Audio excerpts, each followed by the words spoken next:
Hello, everybody. This is Eve, and I'm coming to you with Experiment, a Jeff the Killer X Listener by The Perfect Blur. We're going to be starting off with Chapter 14. I finally arrive at the house my parents were staying in, the house they always stayed in. Their home, my home. Well, what used to be my home. Jeff was nowhere to be seen, so my guess was that he's still unconscious in the woods. Searching around, I find a window open slightly, and latching my fingers around, I slowly pull it open, to which it silently moves, opening enough for me to squeeze through and climb into the room. The window seemed to lead into the sitting room, and which was luckily empty. I look around, nothing had changed. TV was in the same place, so were the sofas and the small coffee table. All the same, all these years, and they never changed a thing. Well, though there was one thing they changed. I slowly make my way to the fireplace, grabbing a picture frame that sat there, among the many others that were positioned all in a line, holding it tightly as my thumb traces the frame. "Who are you? How did you get in here?" A voice yells angrily. I knew who it was, even without looking. It was my father. But I don't look up. My head remains down, looking at the photo in my hand. It was a picture of my mother and father, just the two of them smiling together. I said, "Who are you?" He asks once more. This time I jump a little to the sound of a shotgun cocking, ready to fire any moment. "Honey, what's going on? Who is that?" A voice shrieks. Clearly belonging to my mother, I couldn't help but chuckle. All these years, still the same mother she always was, hiding behind her husband, weak and pathetic. What's so funny? You better give us answers right now," my father yells. I lift my head and turn to look in the direction, still holding the frame. You know, most families have pictures of their children in their home. It was true. Go into any family home and guarantee that there would be a picture of their child. We never had children. My mother spat as her face scrunches with annoyance. I couldn't help but squint my eyes at her. How dare she say such a thing? Placing the picture back on the fireplace, I turn my entire body to their face, their direction, to which my father stands straighter, adjusting his grip on the gun. "Didn't your mother ever teach you not to lie about things?" I speak sarcastically, as I tilt my head in my parents' direction. They exchange each other looks before turning back to me, my mother looking angry. "Don't you dare talk about my family. You know nothing." I bust out laughing, wiping a fake tear away from my mask, and I slowly make my way towards them. "I know enough. I know you had a child. I know you had a girl. I know your daughter was special, and I know you were frightened of your daughter. I know that you abandoned her to rot in a hellhole of a place for the mentally insane." I stop right in front of them, the gun in my father's hand pushing against my shoulders. I lean in as much as I can. I could feel his arms shaking. The shivers and vibrations flooded through the gun and into my shoulder. Both of them had expressions of terror and horror. "I know who you are," I whisper lowly, reaching up to my mask, grabbing the bottom of it and lifting it off my face, revealing my scarred and tight skin, my blinded and bloodshot eye. My mother screams and backs away. Even my father begins to stumble back, increasing the distance between us, to which I follow, moving to the right a little, so I stood in front of the door, but just to the side slightly. "How could you lie about your own daughter's existence?" I frown, walking to their table, grabbing the bottle of wine, and smashing it against the corner and heading back to where I was originally standing by the door, holding two shards of the bottle, throwing it at their feet. They stand there in shock, looking at the shards but looking back at me. What happened to you, Ash? Your poor... What? My poor what? Poor face? You caused this, father. This is all your fault. You put me through hell, and now I'm returning the favor." I growl, narrowing my eyes as I look directly at them, feeding deep into their souls. They begin to whimper as they feel their body move outside of their control. My mother reaches for a sharp glass shard, turning to my father, whereas he turns to her, pointing the gun at her face. "Ash, stop this at once," my father orders. Sadly for him, I no longer take orders from them. They soon realize this too, as my mother begins to cry as the shotgun moves closer and closer to her face, moving towards her mouth as it stretches open, dislocating at the force of herself, trying to stop me controlling her. My father pushes the gun into my mother's mouth, finger near the trigger. Jeff's POV. I woke up in the woods disoriented and dizzy, blood dripping from my head as I stumble around regaining consciousness. I'm going to kill her when I find that bastard maid, the fuck son of a bitch. I rush to the house of my mission target, bursting through the front door but instantly freezing. I was prepared to yell at her, but I was confused by what I saw. She didn't appear to have noticed me. She was too focused on the man and woman, both of them crying. Sakura stares right at them, her mask in her hand, but I still couldn't see her face by the way of which she was angled. But something was off with the married couple. The wife's jaw was dislocated and the husband was forcing his gun into her mouth, but the wife also held a glass shard to which she pressed at her husband's throat. Please, Ash, don't do this. We're sorry for what we did to you. We loved. That was it. The husband's words were cut off by a loud shotgun blast and the sounds of ripping flesh. The wife had sliced his throat, to which he pulled the trigger, planting a hole in his wife's head, the pair dying almost instantly. I watched intensely as Sakura sighs, placing her mask back on before turning around, freezing once she sees me before running, heading toward the window and jumping out, to which I quickly turn out of the door and run after her. Chapter 15. Reader's POV. I run for the forest as quick as I can, Jeff closely behind as he chases after me, yelling angrily, screaming threats and promises to kill me once he catches me. I wasn't going to let that happen.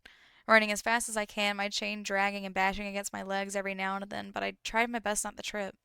Every time I did stumble, I had to quickly get over it and keep running as Jeff was always close behind.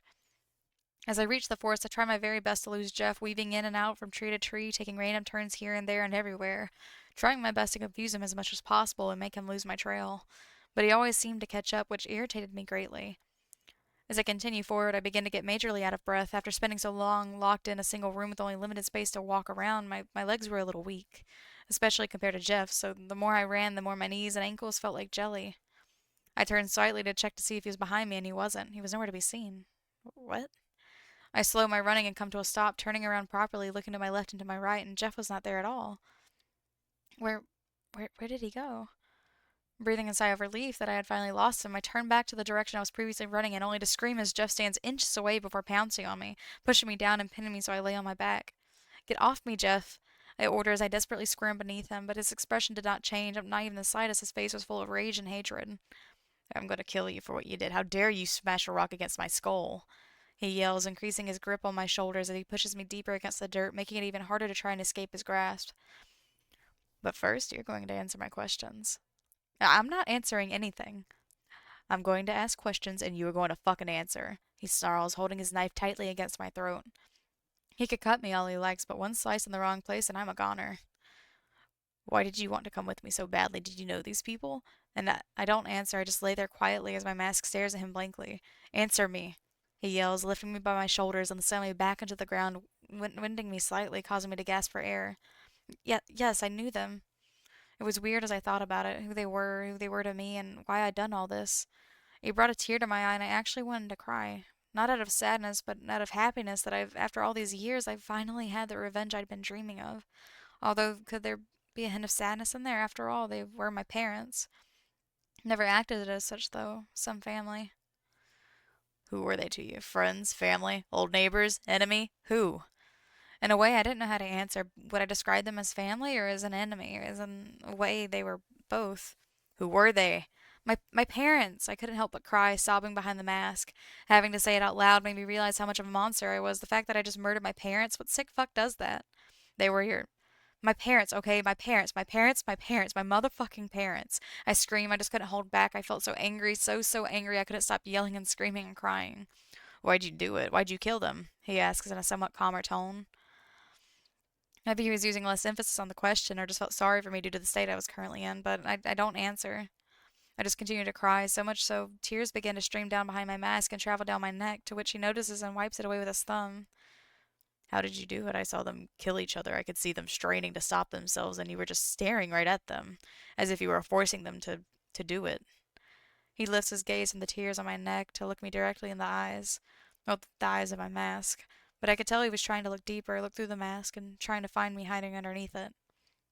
They deserved it, I whisper shakily as I try to steady myself after my crying episode. Jeff sighs and looks away, but then his face suddenly changed as if he realized something. His head snaps back in my direction, his hand latching around my throat tightly. They called you Ash? You told me and the others your name was Sakura. Who the fuck are you? He growls, but I was too shocked by his sudden change from being calm to suddenly enraged and dangerous. I said, who the fuck are you? Now tell me or I swear to God I'll kill you right here. He growls, using his free hand to grip his knife. Pushing it against my side, blood started to dribble a little. If I tell you, you have to promise not to tell the others. I speak between gasps for air as Jeff's grip remains tight around my neck, but he soon notices my struggle to talk and loosens its grip. His hand still remains around my neck, and the tip of his knife remains at my side. My my my real name is Ash Canmore. My parents abandoned me in a mental hospital when I was 7, to which they tortured and experimented on me, and I finally escaped the day I ran into you in the forest. Jeff watched me intensely, seeming to take in every word I said and process it thoroughly, trying to understand it all. But then he frowns, increasing his grip. Why'd they experiment on you? What's so special about you that needs finding out? I don't answer. I didn't want to. I told him my name, and that's as far as I would go. I refused to tell him any more, but how was I going to get out of this? He's pinned me down and is quite strong as well as heavy. I had no chance of pushing him off, not until I built up my strength to face him properly. Answer me, goddammit. But instead, I bend my leg at the knee and kick straight up. The bone of my knee strikes him right in the groin. He groans in agony, falling off of me, slumping against the ground as his hands clamp between his legs, and I quickly scurry to my feet and run as fast as I could. That's the end of those two chapters. The chapter after this one is chapter 16. Let me know how you guys feel about it. I'm sorry, my Jeff voice is not working so well. My throat is dying. I hope you guys enjoyed that. And also, I don't, if, I'm curious because if she's able to like manipulate things, would she not be able to manipulate the chain and like break it? I'm only curious because I'm thinking about it and I was like, like that's interesting. Or is it only she can manipulate other people? You know what? Yeah, that makes more sense. Okay, never mind. I'm having a dumb moment. I think. I don't know. I think I'm forgetting some parts here. I honestly, whenever I'm talking about these to some of my friends, I keep mixing the stories up because of me reading so many at once. But anyways, I hope you guys have a lovely day, and I will see you in the next video. Bye bye!